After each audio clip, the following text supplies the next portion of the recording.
Hi everyone, this is Melissa Keller, Director of Events and Project Management for Vineyard Worship. We release new music on the first Friday of every month. Never Run Dry is Vineyard Worship's latest monthly single, featuring Vineyard favorites Sarah Pemberton and Tim Brown on vocals. Pushing the boundaries of modern worship with echoes of pop country and soulful guitar, Never Run Dry is a breath of fresh air with a soaring chorus. Your love is like a river that will never run dry. Sing your love, oh your love. Your love is like a river that will never run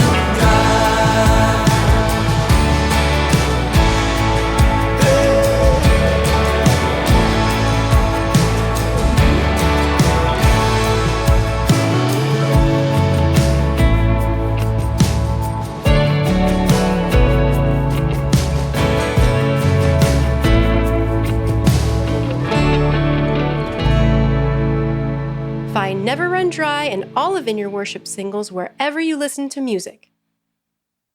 Well, my name is Susan O'Brien, and this is my story. I grew up in church. My dad's a pastor, and my extended family lived far away in North Carolina, Virginia. So the church became my family because we were in Georgia.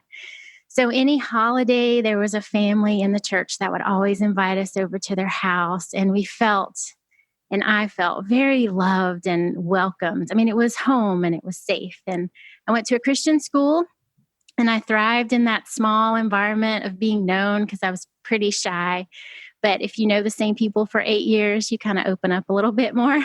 So that was really good. At the age of 9, I was baptized. And at the age of 9, I also started taking piano lessons. So those are 2 decisions that I made at 9 that still affect my life today because I love Jesus and I want to serve his kingdom. And I teach piano lessons and I've done that for about 20 years. So it's really cool thinking back, wow, at 9, I made life decisions that if I had not done those things, my life would be totally different. I graduated from the same Christian high school, and then I went to a local college, and that's where I met Mike. We were both music majors, but we didn't start dating until after we graduated. And I also went to a Christian college and got a Bachelor of Theology. So I have a music ed degree and a Bachelor of Theology degree. And Mike and I started dating, and I married into the Vineyard. So the church I grew up in was, I like to say, very warm and like a big hug, right? And the Vineyard was very cool. So I feel like one of the disciples or the master of the house when Jesus said, you'll bring out both old and new things and new treasures. And that's what it felt like. I just felt like I learned a lot of new things in the Vineyard. So for example, Mike and I struggled with infertility for 7 years. And in the middle of that, the Vineyard women had a national conference outside of Chicago at this really cool resort. And one of the words at the end of a session was, if you want babies, come forward. And I did. So I came forward and it changed the trajectory of my life. The person that prayed for me, it was Christy Wimber. She looked at me and she said, this is hard for you because you want to homeschool. And what's the number 3? And I mean, she just listed all these things that no one in that room knew. I mean, I came with people from my church. None of them knew we wanted to homeschool. And at that moment, I just thought, this is real. Like prophecy is more than just blessed thoughts or inspired encouragement, but it is like real. And I wanted it. Like I wanted to do the same thing that she had done for me. I wanted to give to other people, you know? And I just cried. I felt the Lord's presence. Eleanor Mumford was one of the main speakers, and I really loved her. And I looked up and she was praying for me. And in that moment, God was really speaking to me in so many ways. And one of those ways is I always feel unseen. Like if I'm in a group of people or a conference, I just feel like I fade into the background. But for someone that was the main speaker to see me and to pray for me, I just felt a great healing in that. And it still took 5 years for us to have our son Ezekiel. But something was birthed in me in that it was like April 20th, 2006. It was such a significant day. So I came back and I just did life at church, right? Did different things, kids community, worship band, kids worship, you name it. And then through a series of events, Mike and I just kind of got catapulted into the greater church. And part of that has been just a real gift of getting to know people and being able to like travel and serve in the greater church. And that's kind of where I am today. And I do preach once a month at my church, and I homeschool our son. And yeah, that's kind of a quick version of our story, my story.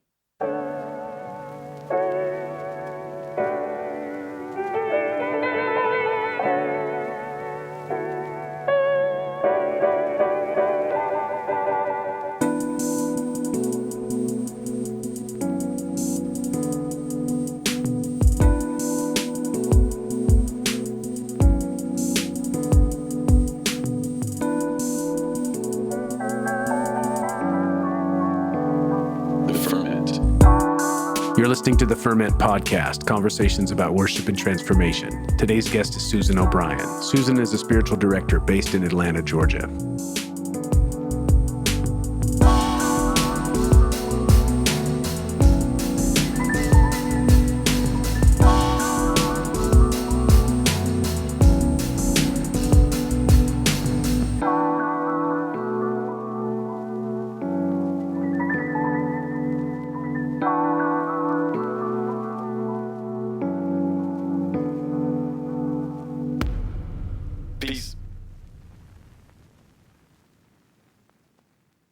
This episode is brought to you by our friends at worshipteam.com. Worshipteam.com comes preloaded with over 12,000 songs, with new songs being added all the time. Hillsong, Bethel, Vineyard, Six Steps, Jesus Culture, just to name a few. Service building with Worship Team is a snap, and all the songs are completely legal and licensed. You can also find them on social media, Facebook at worshipteam.com, Twitter at worshipteam, Instagram at worshipteam_WT. Visit them at worshipteam.com for a free trial today. Complete worship planning with thousands of songs, easy interface, mobile apps, and legal rights for your church.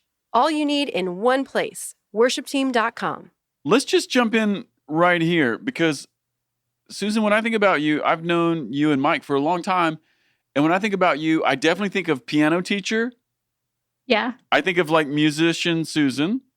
I Right. think of BGV Susan with Mike. Yeah. But I also think of preacher Susan, which I know maybe isn't something you always did. I don't know. You can fill me in here.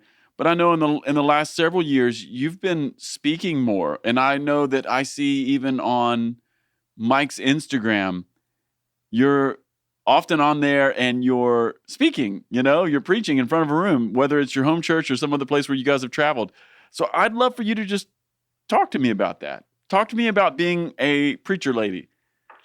Well, I didn't even think it was an option, Adam, until a few years ago. It never entered my head. I liked teaching, but through another series of events. So I was listening to a sermon by Simon Ponsonby from St. Aldate's in the UK, and it was about Romans 16.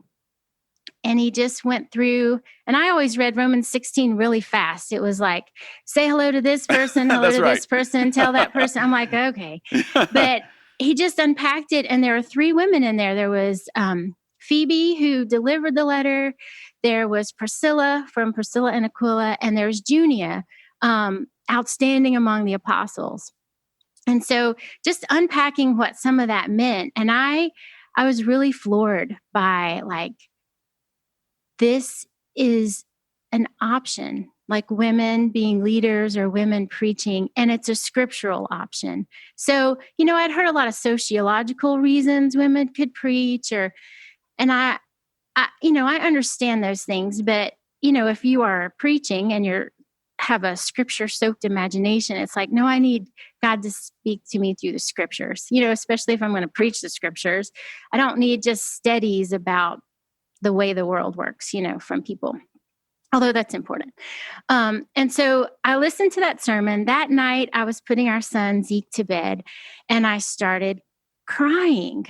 And I had this memory of when I was a teenager saying, oh, if I were a boy, I'd be a preacher. I'd be a pastor, like no brainer, right?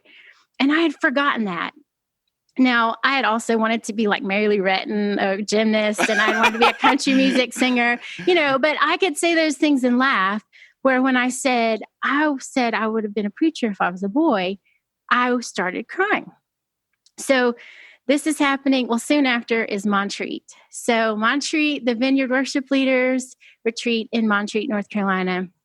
And as you know, when you go to dinner, it's buffet, but you just sit at a common table with people. So I was just sitting with people that I hadn't really met. And somehow the subject of women in ministry came up. I don't even remember the specifics, but the gist was that it was totally normal. So I remember J.T. Meyer being there, and just the way he talked about women in ministry, I had never heard that before. Like Mike, my husband, Mike, was always like, you can do this. It's no big deal. But when I sat at a table like that, that wasn't the conversation. The conversation a lot of times was why women should not do it, and so it was baffling to me, like I was just stunned by this. And then we had our session that night, and Liz Wood started singing that song, Lord, You Are My Shepherd. Yeah.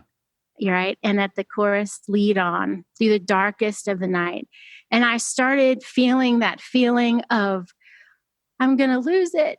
So I went to the back of the room and I just wept. And I just had this sense of God, if you want me to do this, I will do it. Even if I feel like people won't understand, or they'll think like maybe ill of me, maybe that I'm like this person trying to make a point, which I'm usually not that person, right? I like that. Clearly. That there's nothing about that attracts me, being like trailblazer. I'm like, no, please just let me stay in the shadows.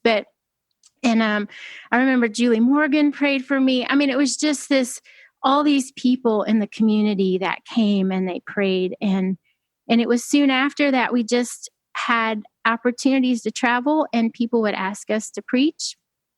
And we usually co-preached, Mike and I. And then Mike said, I think Susan can just do this by herself. Like, I'll lead worship and she can preach. And so everyone said yes to that. Like all the people that we went to, the churches, the pastors said, yes, we would love that. And I'm still floored by that, right? I'm still like, I can't believe it. Yeah. I love that. Well, part of what I hear in your story, both the one you just told and the one that you opened up the podcast with, is the amount of community that surrounds you when God is moving and working in your life. Yes. This is a little tiny theme that I'm hearing, even just as you've told a couple stories.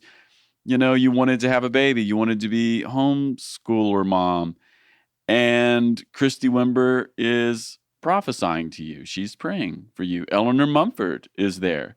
But then also the Lord is doing this other work in you just a short time after that, another kind of birthing, if you will.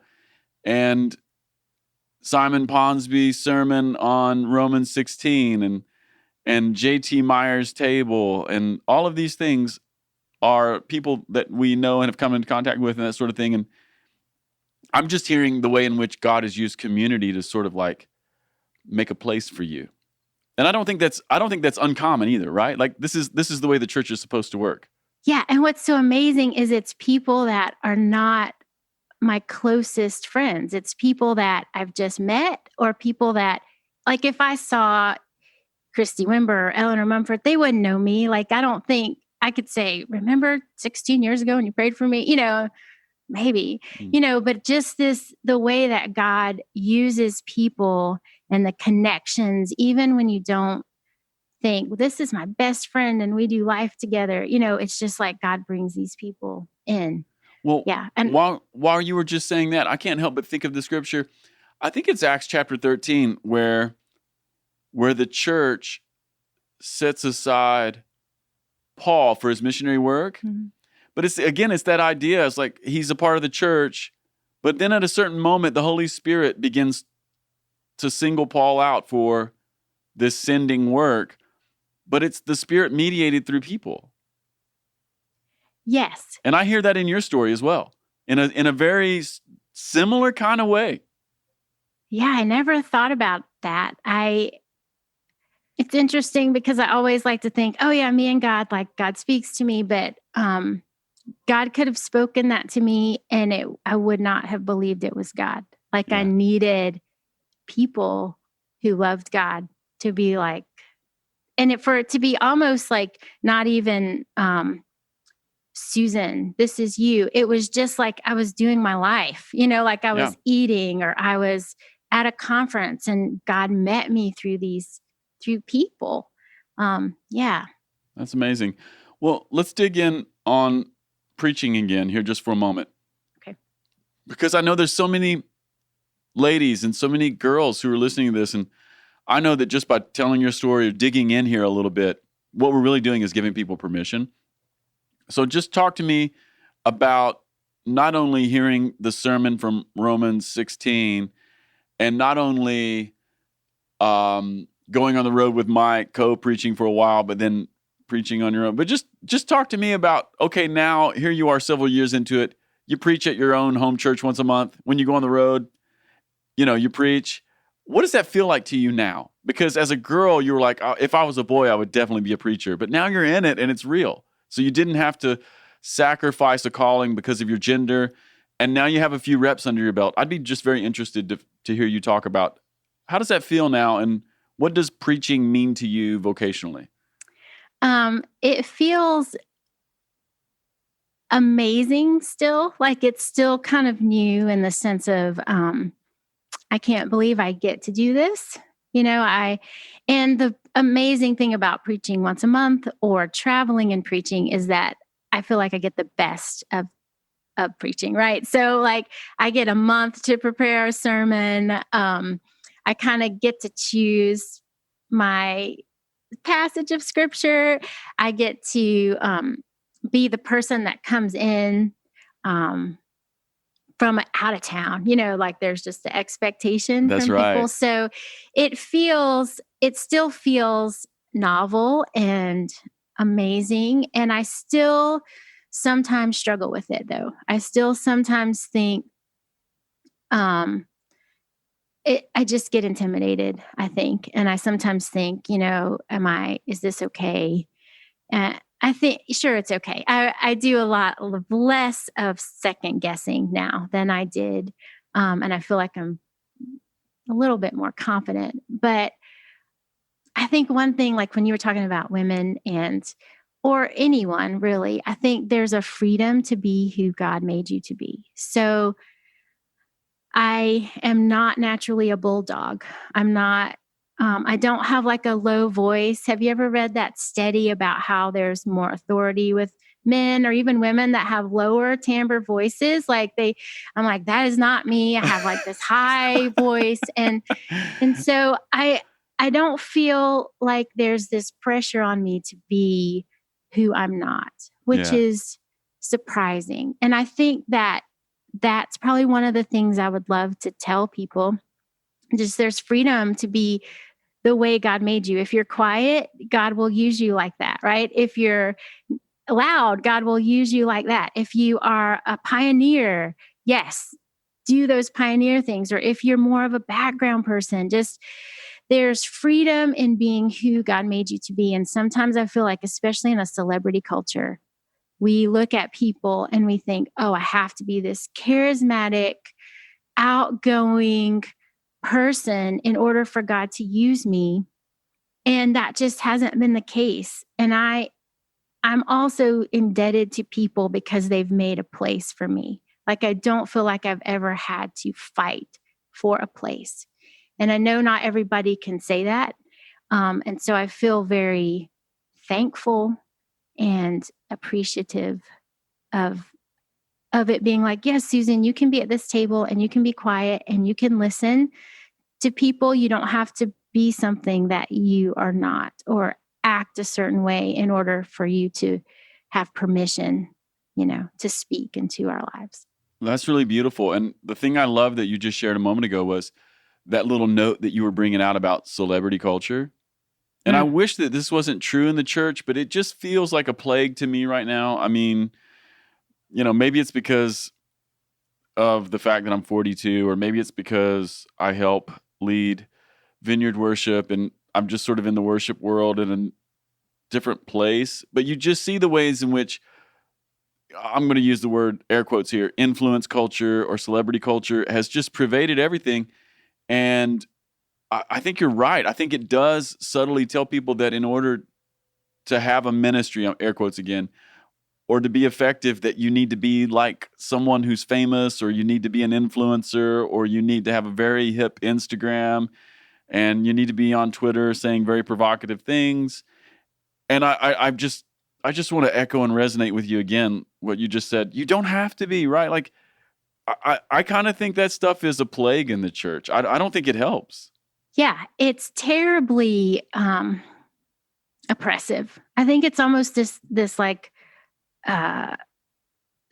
oppressive spirit almost, because even if you're the person that is the celebrity or you're the person that's in, I mean, you have to stay in. Like, you have to make sure no one else gets your spot, and you have to make sure you don't get old, or overweight, or you have to be cool. You have to be skinny. You have to look this certain way, or you lose everything. And that is just a lot of pressure for everyone trying to be that, or who is that for a moment, Yeah. And it has also occurred to me too, and this is maybe a backwards way of saying just exactly what you said. It's occurred to me as well, and I think it's the Lord. I'll just put it that way. Maybe it's God. I don't know.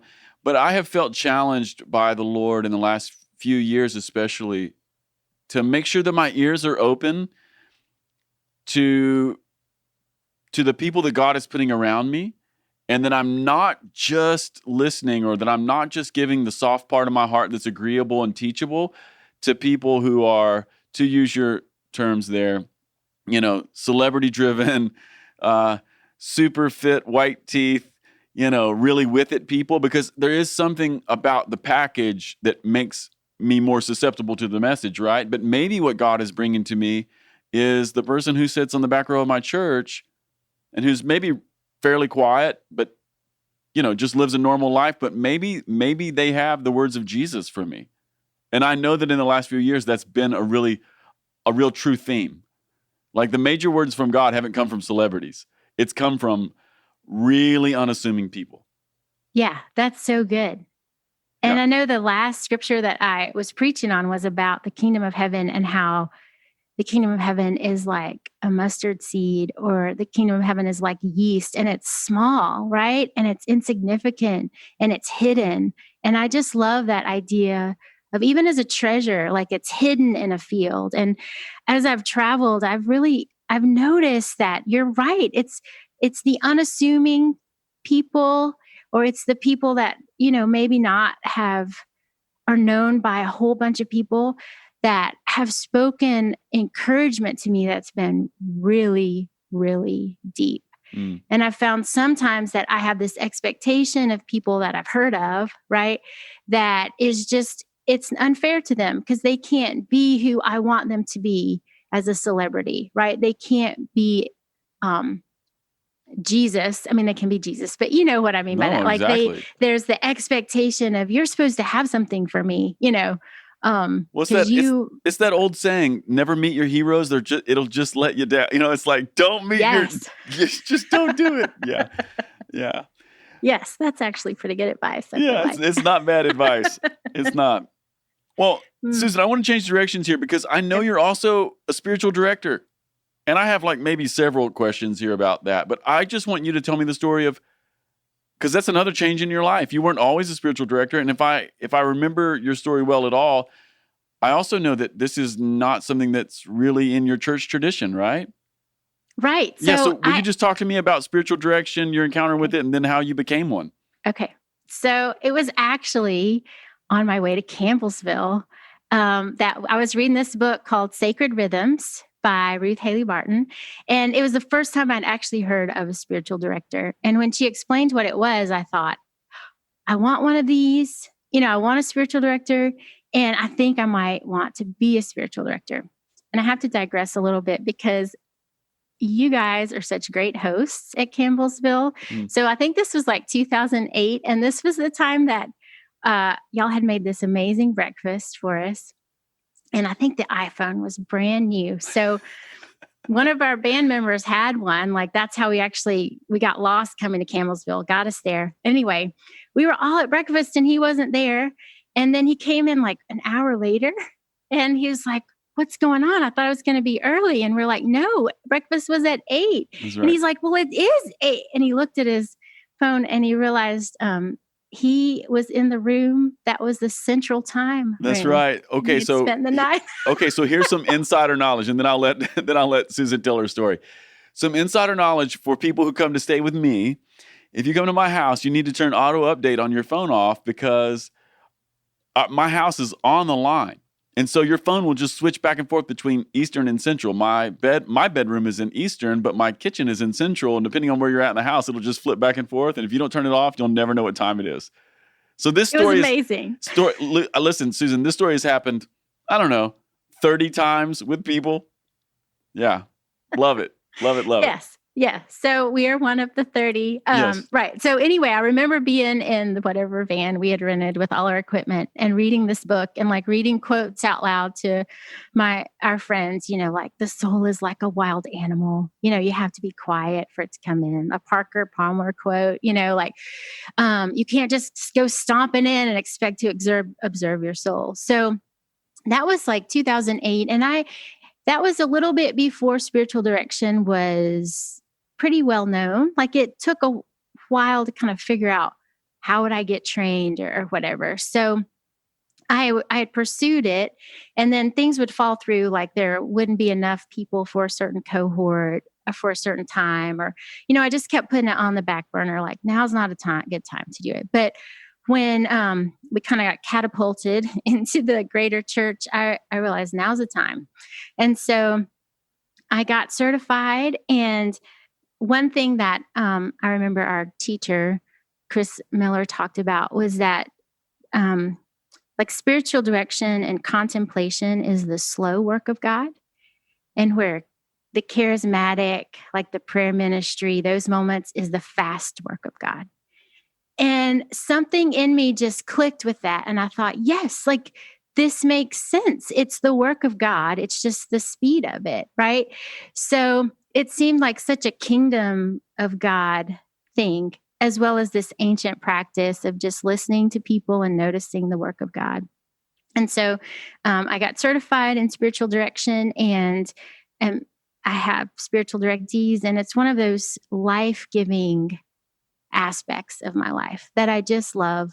And going back to what I said about just being who you are, I was always the listener at the table. I was never like the one telling all the stories. The amazing thing about being on a podcast is that I have no competition, right? You're asking me so I can tell my stories. But Yes. If I'm at a group of people, unless I really know them well, I'm not going to be telling my stories. I'm going to be listening, and I'm comfortable listening. I like that, So this is a really cool vocation because I get to listen to people's stories and I get to see God move.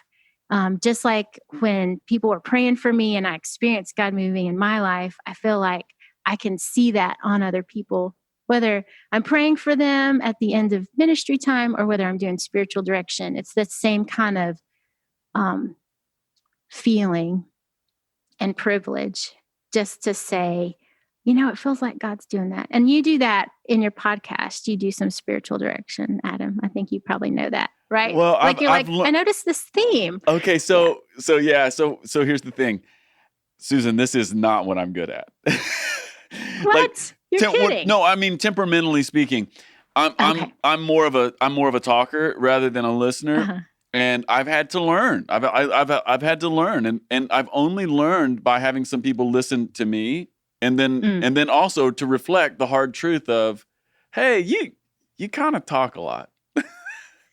And you're pretty sure you're right. But that's important. I It feel is like that's important. important. But I know what you're saying. You know what I you're mean? saying. So yeah. Yeah. So no, that is one of the little threads that I've picked up in the spiritual direction that I've had in my life is my spiritual director saying to me, hey, one of the things I've been hearing you say today or over the last 3 months, something that keeps coming up, you keep using this phrase.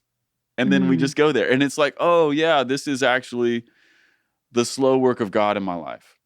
Yeah. Yeah. And you mentioned listening. That was one of the first things we learned is how to listen and how to like eye contact and how easily we're distracted, especially with phones and noises and things. And so we just practiced listening, and it was like an active listening. Like it is hard work to stay focused on what the person's saying, right? And not just think, oh, that reminds me of the time of this, but to really hone in.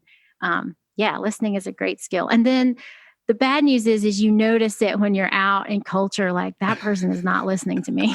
Like they are not interested in anything I'm saying. It's true. Okay. But I just want to say one more thing about listening here. Yeah. You were saying it takes your energy. There's something as a listener you have to give. You have to bring to it, right? I've also noticed that if I'm really working at listening, part of what makes me uncomfortable is the intimacy of really listening. Because like you just said, you need to look in the other person's eyes. You need to give them your attention and not just let your brain wander to formulating the next thing you want to say, but just listen. And there's some intimacy there. And by intimacy, I just mean deep human connection that it feels like our modern culture, it doesn't teach us that. It actually trains us to do the opposite. And so I know for me, one of the things that I've learned over the last 4 or 5 years is as I've tried to be a better listener is that sometimes I feel very uncomfortable, and it's just because it's not even that I'm uncomfortable with what this person is sharing. It's just that, oh my goodness, we're having a very human experience. And even though they're the one sharing, I feel exposed. Does that make sense? It does make sense. Yeah. Yeah. It's taken me a while to get over it.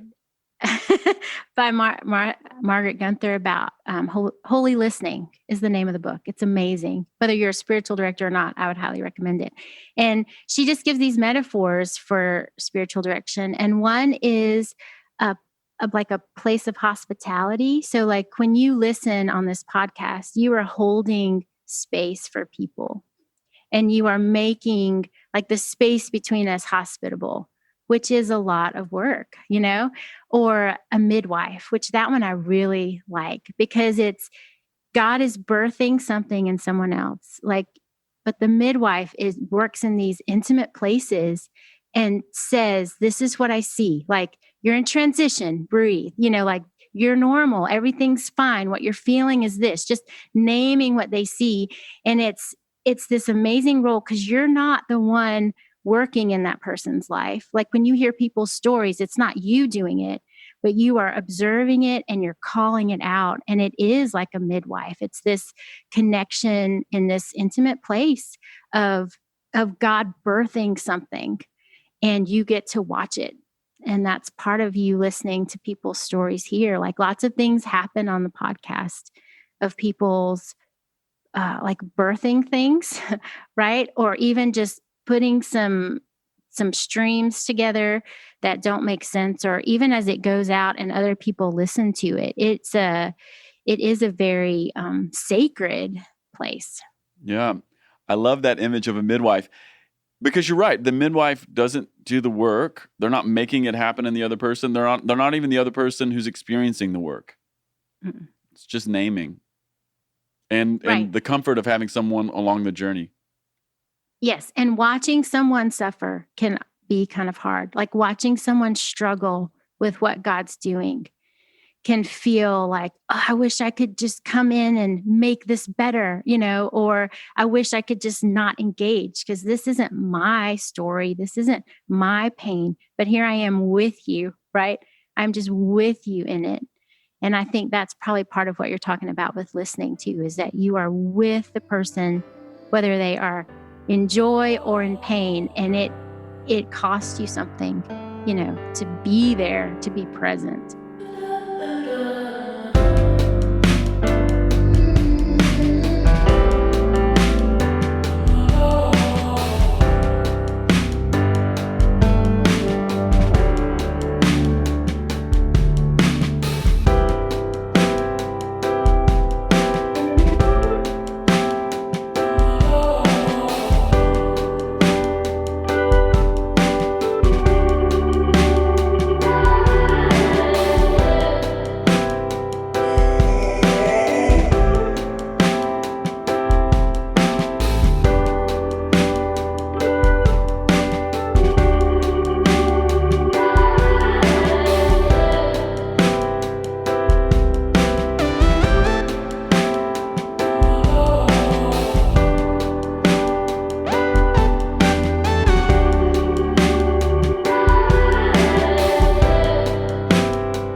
Hey, I want to go back to something you said a moment ago when you were talking about spiritual direction and even your own journey.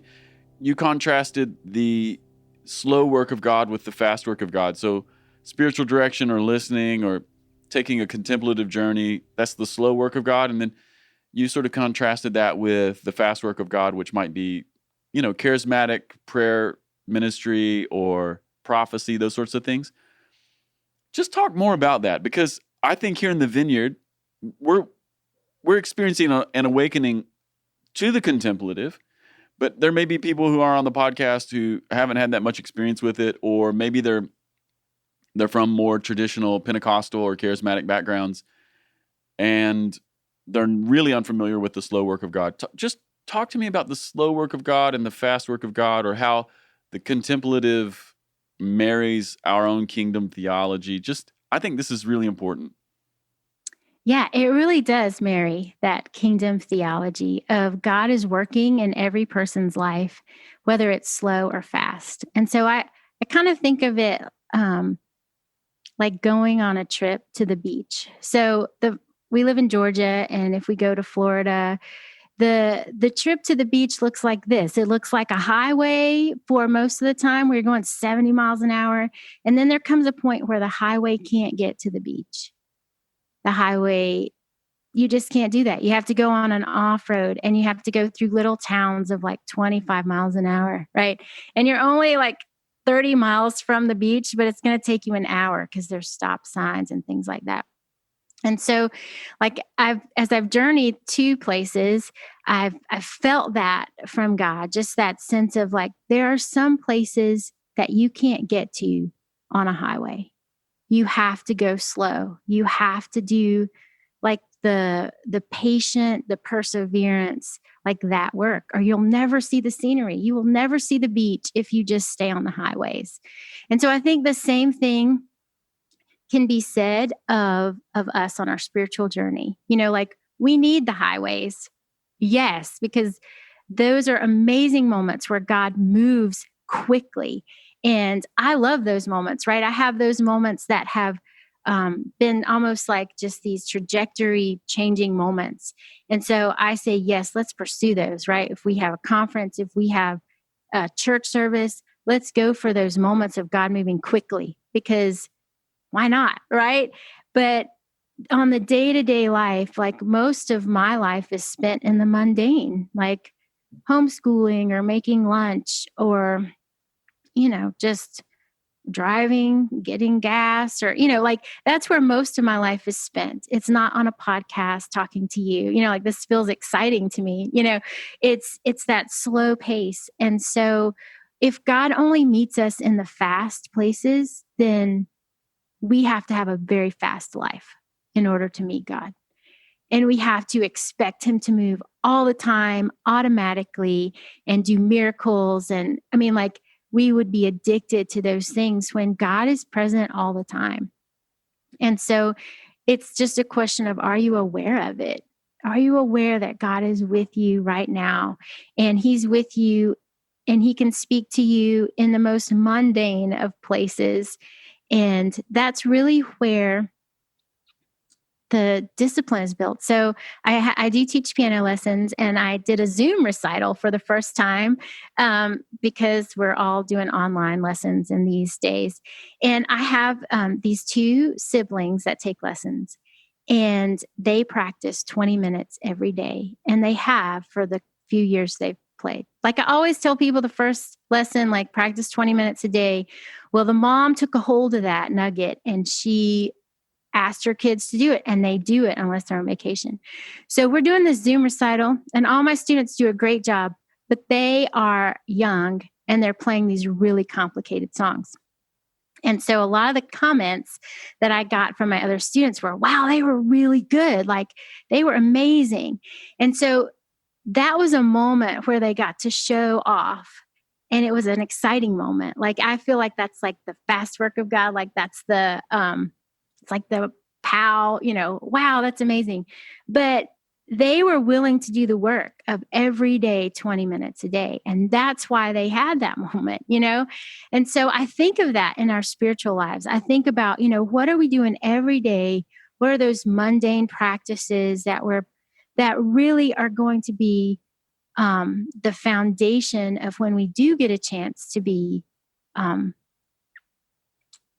like a fast moment, or we do get to be in front of people, or we do get to experience a pandemic, or, those are the things that are really what build your life on the foundation, is that slow work. It's that mundane, ordinary, boring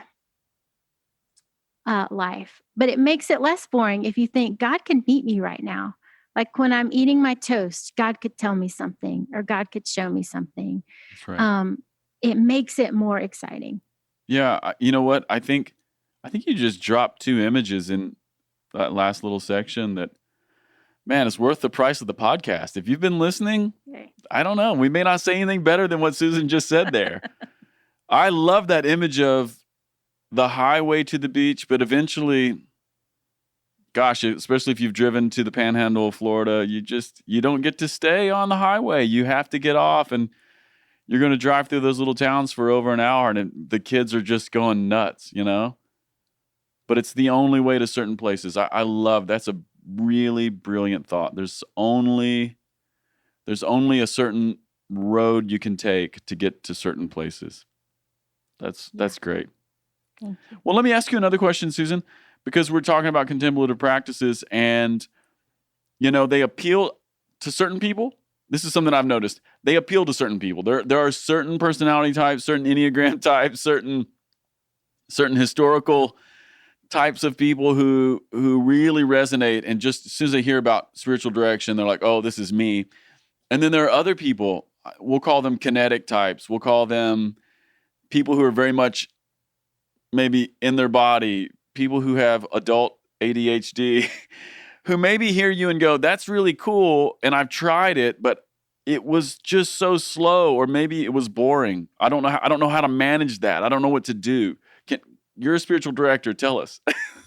Yeah. Tell us what to do. That's great. Well, I read this book by Pete Greig, and one of the things he says, he was the founder of the 24/7 prayer movement. He said, you have to pray the way God made you. Mm. And, I've read conflicting things. I've read some people that said, you will have a go-to spiritual discipline that's yours, but you also need to stretch out and do something that's different than your personality. So I think both are true, but I think you're going to live in the place where God made you. And so I think we naturally think silence and solitude for contemplation. And I think, yes, that's true. But I also think there are ways of developing a contemplative life that aren't even necessarily a quiet version. Okay. So like the kinesthetic learner, like to me, it seems cruel to tell someone who learns by movement to say, sit down and read, right? Because not everybody meets God in reading. Not for some people, reading is torture, right? And so like I get really sad when I meet people who love Jesus, but they just think, I can't do that reading and journaling thing that you do. Like that sounds like a disaster to me. Like I might say, I can't just run and speak to God, like run a marathon. Like that sounds horrible.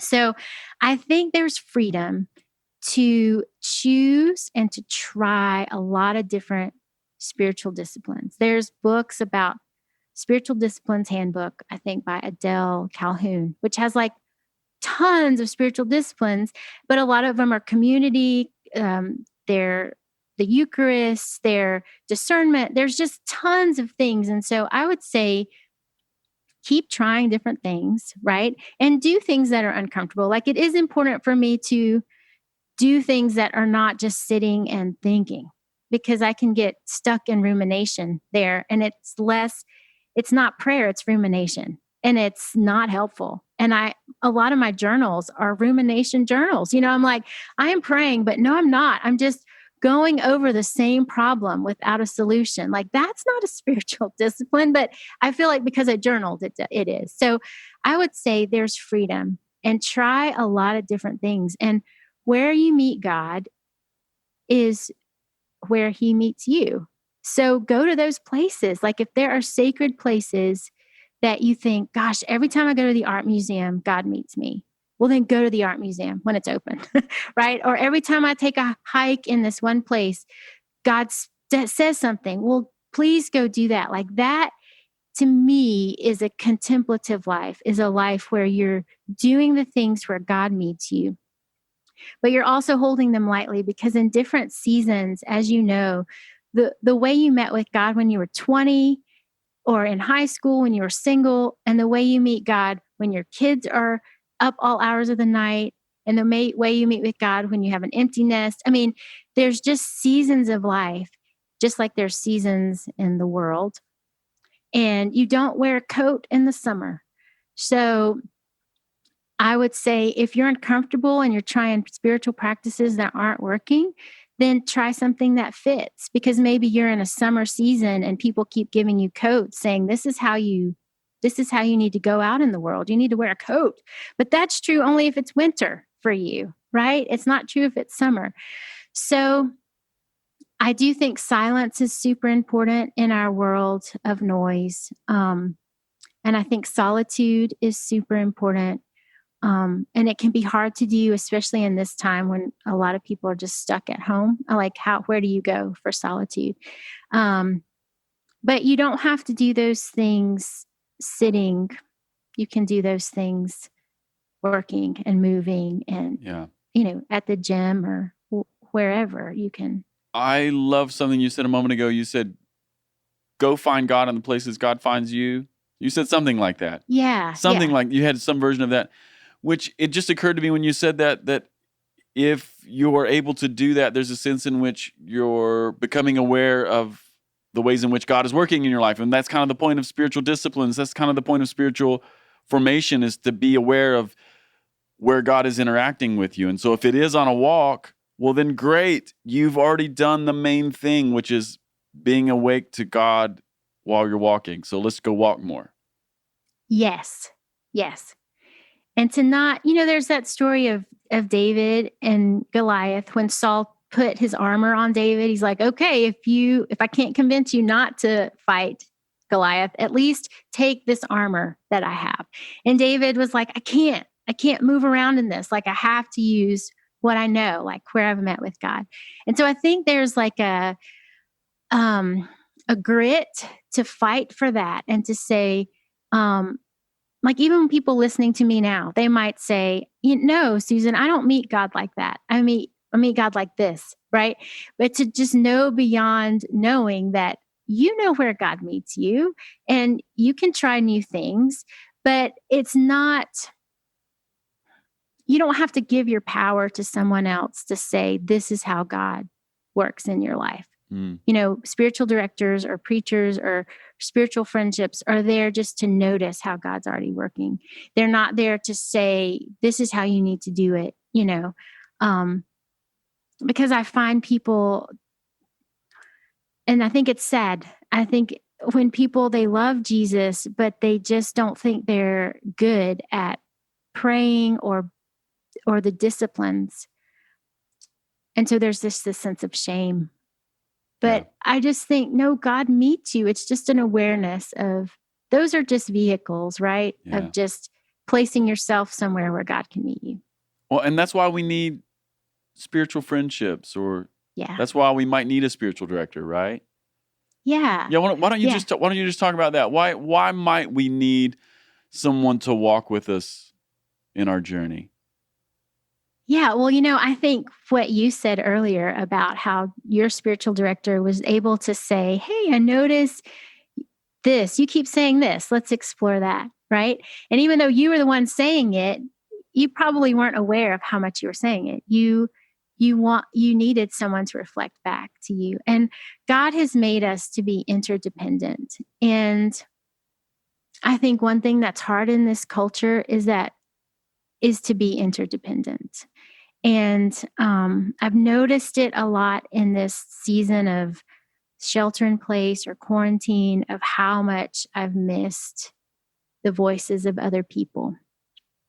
You know, so God made us to be interdependent. We need each other. And me as a quiet introvert, Enneagram 9, like I need other Enneagram numbers around me. I need people that talk. I need people that are active. I need people that will say, Susan, let's go for a walk. You know, I need people to get me out of my head, because I will just stay there and I'll say, no, this is how God, you know, the flip side of saying, God, this is how God meets you, is that I use that as an excuse. And I'm like, no, this is how God meets me. This is it, you know, where other people can expand that and say, maybe he'll meet you as you're traveling, you know, maybe he'll meet you here. And so it is so nice to have a spiritual friend or a spiritual director that their whole emphasis for that time that you meet together is to pay attention, and to pay attention to God, and to pay attention to you. And just selfishly, I like having a spiritual director that doesn't know anybody that I really know or that's in my world. So I can say, you know, this is what's happening with this person. And they have no preconceived notion about that person. I can be honest, and they can just say what they're seeing. You know, well, I see that you're going in desolation here. I have a lot of that one. Like I awfulize everything. You know, my spiritual director will say, you're awfulizing everything. You know, so just that I need someone to see that in me and to say, hey, stop. You know, stop, don't go down that road. It's not going to do anything. You're just going to ruminate and say how awful everything is. Where naturally on my own, I would think, well, I'm just praying and pouring out my complaint to God. Yeah, that's so insightful. While you were just talking there, Susan, I had this mental picture of a person who lived their life without any mirrors, right? Oh, okay. Tell me more about that. Well, I was just thinking, if we don't have a spiritual friend, if we don't have a spiritual director, it would be kind of like living in a mirrorless life. You could live, but you wouldn't know that your hair was crazy and that you needed to brush your teeth, or maybe that your face needed washed, or you know what I'm saying? Just you wouldn't be able to take care of yourself as well. That's good. That's a really good point. There's a sense in which you would just be very, very clueless about some things about your life that might be fundamental to how you present. Not that everything is presentation, and not that we're becoming more performative, but there is a sense in which, wow, I am presenting in this world a certain way, and I need someone who cares about my soul, who cares about my own formation, to help me by reflecting who I am, what they're hearing, what they're seeing. Oh, I just, I hang out with That's you once a good. month for an hour, and hey, this just comes up all the time, and Yeah. it's not just bad things either. It could be like some really good things, Yes. that I don't feel confident in, or that I don't realize are gifts from God. And so, just as you were sharing that, I was just thinking, gosh, without a spiritual friend, it would be like a mirrorless life. And that kind of friendship or that kind of space that spiritual direction offers is really helping people present themselves to God, but then also to the community that they live in their best way. I really like that. You should write that down. I should write that down. You write That's it really down, good. okay? Right, you write it I'll down. write You down. put it I'll in quote your you. journal. That's right. Yeah. That's right. Yeah. And just that point of you can't take care of yourself without a mirror. Yeah. That's really good to just sit with that. I think is really good. Okay, so let's talk about one more thing here before we wrap up. Okay. Because we were chatting a moment ago, and we were just talking about how contemplative practices really resonate with some people, and then other people are like, I struggle, and maybe even the word boredom comes up, because this is something I've talked to people about. Can you just talk to me about spirituality and boredom? This is something I've been thinking about a little bit too. Talk to me Yeah. about, especially, I guess I'm thinking about it this way. We're in the vineyard. We have a history of the Holy Spirit doing fastings. We've been using that kind of language, the slow work of God and the fast work of God. So we're in a movement that prizes the fast work of God. What happens when you have a history or you have an experience of the fast work of God, and then, to maybe use your language again here, all of a sudden you find that the seasons have changed and God's primary work in your life is not fast, but it's actually very slow. And maybe your entire life has been summer and now you find yourself in winter. Just talk to me about that just for a minute. Yeah, that's good. So one of the good things about homeschooling is that I'll read a lot of just articles about learning or the brain. And there's this article about the importance of boredom. And so, like, your kids need to be bored, because what happens in that boredom, things kind of get settled, but creativity is birthed in boredom.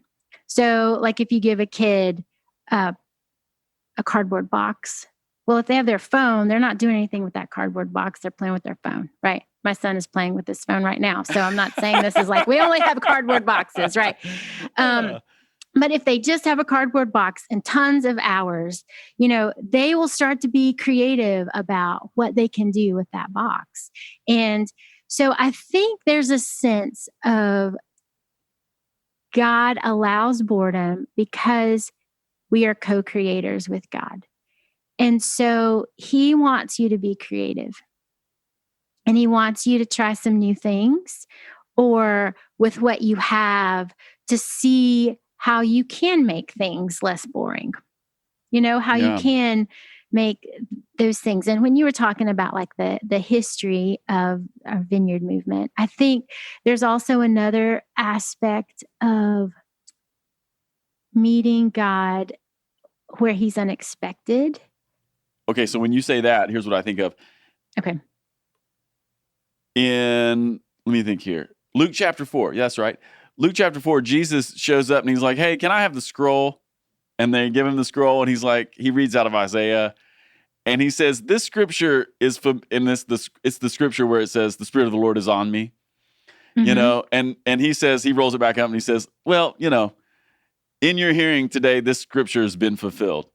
And it says, everybody's amazed. They're like, whoa. And then it says, then they say to themselves, isn't this the carpenter's son? Isn't this Joseph's boy? And then it says the next thing they say is they're offended and they run him out of town. Right? So there's that idea, just kind of what you were hinting at, that the Jesus we knew can keep us from knowing the Jesus who's sitting in front of us now. Like Jesus the carpenter can keep us from knowing Jesus the Messiah, or what God did for me in the past can be a huge hindrance to what God is doing with me now. And, the biggest roadblock to most charismatics that I know is the fast work of God in their history. Yes. Because if God begins to do something different, especially if it's slow, and it will happen. Mark my words, if you have had God do miracles in your life and do a bunch of fast, dynamic things, there is a slow season coming. And if you don't have an expectation for that, it can be devastating to your soul. Yes. And I think of Elijah. I finally thought of the story. There we right? go. So, Come on, think of it. Elijah knew the fast work of God, right? Fire comes down, it soaks up the altar. That he prayed for rain, he prayed for not rain. Like he knew those moments. And then when he met God on the rock, on the mountain, right? God came in the whirlwind. Well, no, he didn't. Like it was a whirlwind, but God wasn't there. And Elijah was used to seeing God in the whirlwind, right? Or there was like a big storm, but God wasn't there. And God came in the quiet voice or the stillness or the silence. And so even in that, I feel like there are those moments, like you said, in every person's life, especially those that are prophetically gifted or those that have experienced the fast work of God, and there's no doubt in their life that God is in those things, that God will sometimes come in the most unexpected ways, like Jesus the carpenter versus Jesus the Messiah. And those can be like those liminal moments. This happened to Elijah when he was depressed and he's like, just kill me now. Like I'm ready to go. Right. I'm done. Right. And the angel says, no, just keep sleeping and eat and then meet God here. And God gives him, one of the things God does on that mountain is he gives him a new job, right? He gives him, I want you to anoint this person. I want you to get Elisha to be your mentoree or whatever. So God is not limited by fast or slow or quiet or loud. And I kind of love how God gives space to all people. So there seems like there's seasons that are the extroverts love, right? And God's working in those, and the introverts are slowly dying, right? And then there are moments where God works in the introverts and the extroverts are bored to tears, but God just seems to be kind and open to speak to people in all sorts of ways. And for us to think and be aware that other people might need something that we don't need. So especially in terms of, I think sometimes in conferences or things like that, my expectation is that God will meet me in ministry time, because he met me in ministry time before. So when I go to this conference, he's going to meet me in ministry time and the main speaker is going to pray for me, right? Because that happened to me. But then I go and the main speaker walks right past me, doesn't even say hello, right there. And I'm like, man, what is happening to the vineyard, right? Or what is happening I love that. to Yes. me? Yes. What is happening to these leaders? Like they're really stuck, Yes. But God meets me at before the conference when I go to Chick-fil-A or somewhere for breakfast and the server, somebody refreshes my beverage and says something incredibly encouraging to me. Yes. And I'm like, oh, wow. God can meet me wherever I am. And just because he met me that way, he is not going to always meet me in the same place. No, that's a great word. Really great word. Well, I want to wrap the podcast here with the question we're asking everybody this season. I'd love it if you'd just share with us something you're dreaming about right now. What's the dream of your heart? So I feel like the dream of my heart is one of those dreams that's probably going to be realized in the world to come. And the new heaven and the new earth, because a lot of my dreams are based on connection. I really wish everyone I loved lived close to me. I really wish that everyone I served with in my 20s still loved Jesus. Yeah. I wish I was connected to people and God, and I felt that connection all the time, right? So I was talking about that conference, but just to go into a room and think, this is my family, and I can be bold and connect with people. I don't have to wait for them to connect with me, or just that sense of connection. This is such an Enneagram 9 thing. But that's kind of the hope. I feel like a lot of my hopes, that's the desire beneath the desire. So I want a cure for COVID. want a cure for COVID because I don't want people to die, but I want to be able to meet with people, right? I want to be able to connect and to touch someone, even on the shoulder. I want people to love Jesus that have always loved Jesus. I think that's another one too. Just a lot of my story that I haven't talked about is just watching a lot of my friends who love Jesus journey. And I don't know if they love Jesus anymore. Yeah. And I know that's normal in the sense of like, it's not surprising, but it is heartbreaking, like, hey, I served with you. We did a lot of stuff together. We did a lot of women's ministry together. And now I don't even know, Yeah. what you think about God or about his people. So I have a dream of just connections and healing. I also think that would solve a lot of problems with racial injustice, as well as that if we were able to connect with people that are different than us and to really see, like, this is God's image and I'm connected to this person. It's harder to be unkind to people that you're connected to. Yeah. When you know someone, you have grace for their story. Yeah, right? Love covers a multitude of sin. It does. You're like, it's really just does. real. It's just real. Yeah. Well, Susan, thanks for sharing your story, and thanks for just sharing all your wisdom with us today. Oh, thank you. Thank you for asking me. Oh, this feels like I feel like I've made it.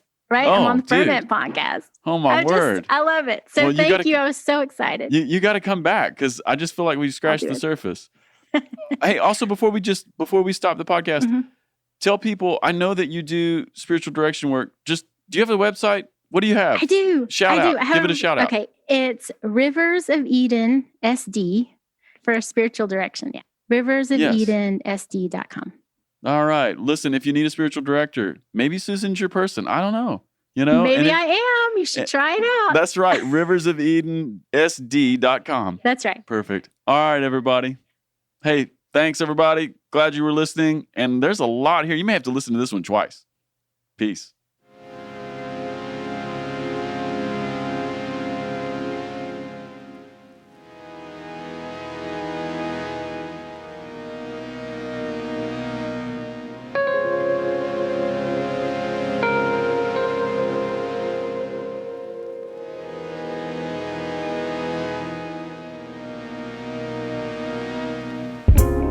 Hi everyone, this is Melissa Keller, Events Director for Vineyard Worship. If you've been enjoying the podcast, I've got a couple of ways you could really help us. First of all, review the podcast on iTunes or the podcast platform of your choice. This helps more people find us. Also, connect with us on social media, Instagram at the Ferment Podcast and Twitter at FermentCast. Thanks for listening. See you next time.